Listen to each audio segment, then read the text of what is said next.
Something along the lines of the things that people address to me, because you're the champion here and maybe they can learn from what you would recommend. You've got a student that walks in and says, I want to train here, but my instructor doesn't want me training with others. What do you tell that guy? What do you tell that? Well, what are your feelings about that? Is cross-training good? Cross-training is the best.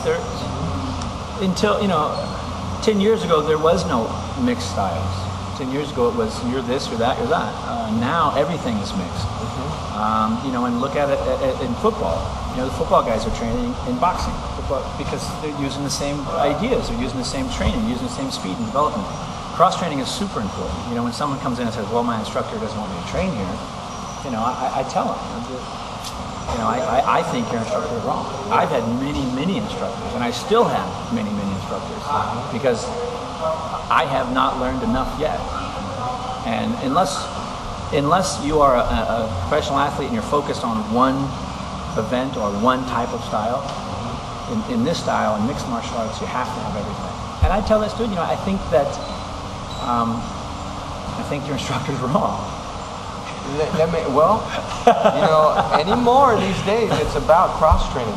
Let me ask you this, because again, now, in regards to how to go and train, when you are working with your guys here, which has had some at UFC, things like that, how much sparring versus drilling? 80-20. 80-20 in what way? Technique versus sparring. The most important thing you can do is technique. Drilling. And everybody does the opposite. Everybody does 80% sparring and 20% drilling. Okay. I do 80% technique, 20% sparring. Very good. Because the art of fighting is about technique. It's not about fighting. It's about the technique of fighting. The better your technique is, and the more focused, relaxed, and behind your technique you are, the more power you have.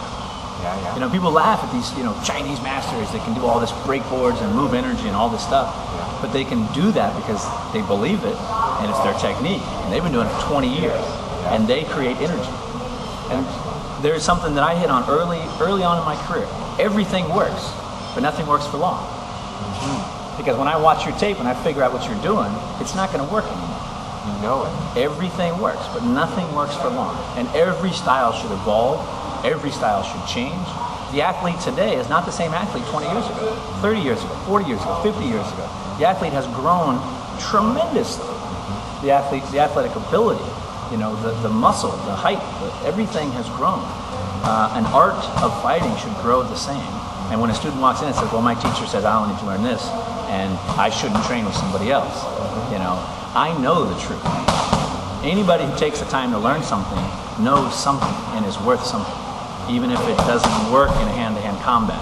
Everything works, but nothing works for long. And that's what I always go back to. And even my techniques, the techniques that I teach today are not the same techniques that were taught to me, because they've evolved. They've gotten better, faster. We've learned better setups, better ways, more ways to create power, more faith. And it should continue to evolve. So anybody who limits himself to one thing is limiting their growth.